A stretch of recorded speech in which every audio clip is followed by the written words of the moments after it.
కృషి ఉంటే మనుషులు ఋషులవుతారు, మహాపురుషులవుతారు.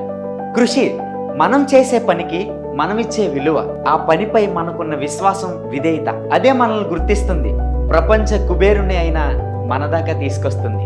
నమస్తే friends, welcome to R Telugu Andhra Pradesh. నా పేరు చిన్నిబాబు. ఈ రోజు మనం మాట్లాడుకోబోయేది రోడ్డు పక్క టీ అమ్మేవాడి కోసం. ఇండియాలోనే సోషల్ మీడియాని షేక్ చేస్తున్న 10 రూపాయలు టీ అమ్మే ఇన్ఫ్లుయెన్సర్ కోసం. టైం కెన్ చేంజ్ ఎవ్రీథింగ్ అని గుడ్డిగా నమ్మే మూఢ విశ్వాసాన్ని కొట్టిపడేస్తూ hard work and work passionate can change everything అని నిరూపించిన ఒక సామాన్యుడి కోసం. ఈ ఛానల్ ఎవరైనా సబ్స్క్రైబ్ చేసుకోకపోతే ఇప్పుడే సబ్స్క్రైబ్ చేసుకోండి. ఈ వీడియోని మాత్రం పూర్తిగా చూడండి.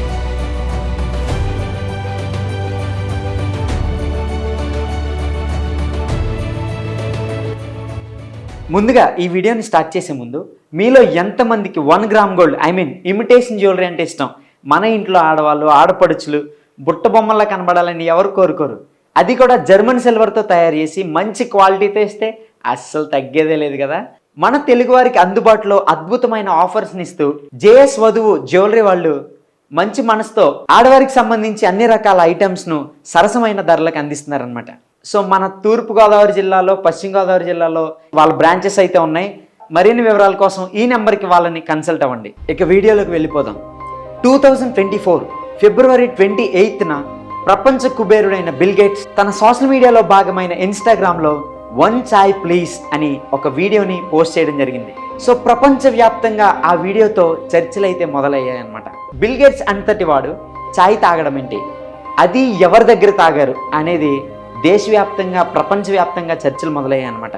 సో నెక్స్ట్ డే ఫిబ్రవరి 29నే ప్రపంచవ్యాప్తంగా సోషల్ మీడియాలో ఎవరు ఆ వ్యక్తి, బిల్ గేట్స్కి ఛాయ్ ఇచ్చినటువంటి వ్యక్తి ఎవరు అని నెటిజన్లు సెర్చ్ చేయడం మొదలుపెట్టారు. సో ఎవరు ఆ వ్యక్తి? అది మహారాష్ట్ర నాగ్పూర్. 2 భార్యాభర్తలు టీ అమ్ముకుంటూ తమ జీవితాన్ని కొనసాగిస్తున్నారు. వాళ్ళకి సునీల్ పాటిల్ అనే కుమారుడు ఉన్నాడు. ఆ అబ్బాయి 10th క్లాస్ చదువుతూ మానేశాడు. బికాస్ ఆఫ్ తన ఫినాన్షియల్ స్టేటస్ బాగాలేదన్నమాట.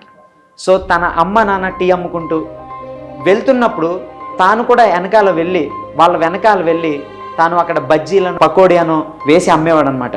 సో రాను రాను ఆ తల్లిదండ్రులు వృద్ధులైపోయారు. ఇంట్లో కొంచెం ఇబ్బందికరంగా ఉంది. సో ఆ సునీల్ పాటిల్ అనే వ్యక్తి ఇక తన జర్నీని స్టార్ట్ చేశాడనమాట.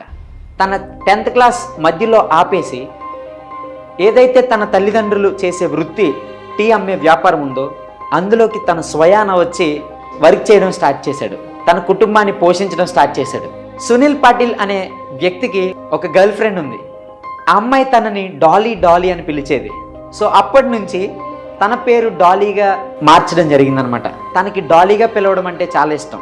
సో ఎవరైతే ఈ టీ అమ్మే డాలీ ఉన్నాడో తనకి సౌత్ ఇండియన్ మూవీస్ అంటే చాలా ఇష్టం అనమాట. సౌత్ ఇండియన్ యాక్టర్స్ అన్న చాలా ఇష్టం. మెయిన్ రజనీకాంత్ ఎలా అయితే తన మ్యానరిజాన్ని స్టైల్లో చూపిస్తాడో అతను కూడా అలా స్టైల్ చేయాలి అని చెప్పి ఒక ఆకాంక్ష, ఆశ అయితే తనలో ఉండేదన్నమాట.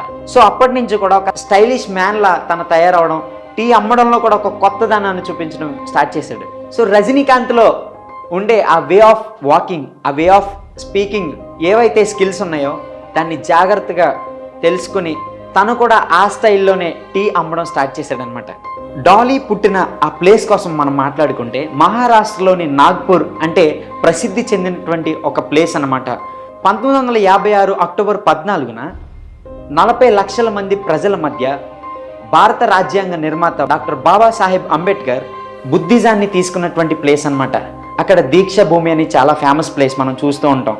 సో ఇక్కడ డాలీ కూడా చాలా విధాలైనటువంటి తన వీడియోస్లో, రీల్స్లో కూడా జై భీమ్ అనే నినాదాన్ని నినదిస్తూ ఉండడంతో మనం గమనించవచ్చు. అంటే అంబేద్కర్ గారి పట్ల తనకున్నటువంటి ఆ అభిమానం ఎలాంటిదో. అటు వృద్ధులైన తల్లిదండ్రులను చూసుకుంటూ వ్యాపారాన్ని కొనసాగిస్తూ తన జీవితాన్ని కొనసాగించేవాడు. ఒకసారి ఒక యూట్యూబర్ తన దగ్గరకు వచ్చి టీ తాగుతున్నప్పుడు ఒక వీడియో తీశాడనమాట.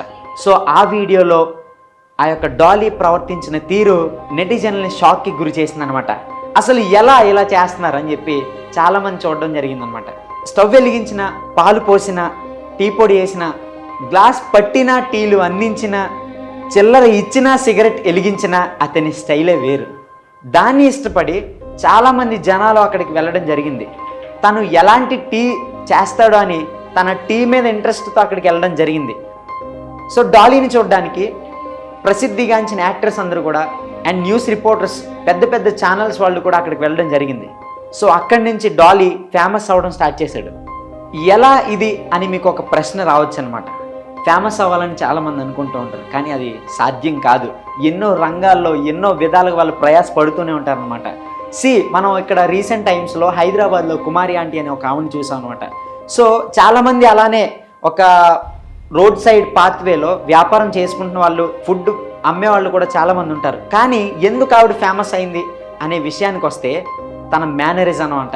సో నాన్న 1000 రూపాయలు అయింది నాన్న, 100 రూపాయలు అయింది నాన్న, 50 రూపాయలు అయింది నాన్న అనే ఈ స్టైల్ ఆఫ్ మేనరిజం జనాలకు నచ్చిందనమాట. సో ఇదే వేలో నాగ్పూర్లో ఉన్నటువంటి డాలీ చేసే ప్రవర్తన కూడా, ఆ స్టైల్ ఆఫ్ వాకింగ్ కానీ, ఆ స్టైల్ ఆఫ్ టీ ఇవ్వడం కానీ జనాలకు నచ్చి తను ఇష్టపడడం జరిగింది. సో తన పనిపై ఉన్న ఫోకస్ ఏదైతే ఉందో ప్రపంచ కుబేరుణ్ణి సైతం తన దాకా తీసుకొచ్చిందనమాట. అతని పేరు బిల్ గేట్స్. స్వయాన ఆయన వచ్చి ఫిబ్రవరి 28, 2024లో ఒక వీడియో రిలీజ్ చేయడంతో ప్రపంచవ్యాప్తంగా డాలీ కోసం, దాని తర్వాత డాలీ ప్రయాణం ఆగలేదు. చాలా దేశాలకు ప్రయాణం చేస్తూ వాటిని ఎక్స్ప్లోర్ చేస్తూ ఇంకా తన జీవితాన్ని సోషల్ మీడియాలో హ్యాపీగా కొనసాగిస్తున్నారనమాట. American famous writer Harry Golden ఒక మాట అంటారు, the only thing that overcomes hard luck is hard work. అంటే కఠినతరమైన అదృష్టాన్ని అధిగమించే ఏకైక విషయం కృషి. అది ఎలాంటి కఠినమైనటువంటి అదృష్టమైనా సరే దాన్ని అధిగమించే ఏకైక విషయం ఏదైనా ఉందంటే అది మన హార్డ్ వర్క్, కృషి అని ఆయన అంటారనమాట. ఫ్రెండ్స్, మీరు చూస్తున్నారు చాయ్ అమ్మే లెవెల్ నుండి ఒక ఫేమస్ ఇన్ఫ్లుయెన్సర్గా, సోషల్ మీడియా ఇన్ఫ్లుయెన్సర్గా ఎలా ఎదిగాడు అనేది డిపెండ్ అయింది తన ఎడ్యుకేషన్ మీద, లేదంటే తన డబ్బు మీద కాదు. తన ఫోకస్, తన వర్క్ మీద ఉన్నటువంటి ఆ డెడికేషన్, ఆ ప్యాషనే ఆ డాలీని ఫేమస్ అయ్యేటట్టు తీసుకెళ్ళిందనమాట, ఒక లెవెల్కి తీసుకెళ్ళిందనమాట. అతను ఎలాంటి వాడైనా అతని నుంచి మనం నేర్చుకోవాల్సింది ఏంటంటే మనకి మన వర్క్ మీద ఎంత ప్యాషన్ ఉంది, ఎంత హార్డ్ వర్క్ మనం చేస్తున్నాం అనేది ఇక్కడ చాలా ఆలోచించవలసినటువంటి విషయం. సింపుల్గా ఫేమస్ అయ్యేవాళ్ళు వెనక కూడా ఒక కష్టతరమైనటువంటి హార్డ్ వర్క్ ఉంటుందని ఈ వీడియో ద్వారా మనం తెలుసుకున్నాం. ఈ వీడియో మీకు నచ్చినట్లయితే దయచేసి షేర్ చేయండి, లైక్ చేయండి. మీకు ఏమైనా డౌట్స్ ఉంటే కామెంట్ చేయండి. So finally, don't under estimate the power of common man. Thank you.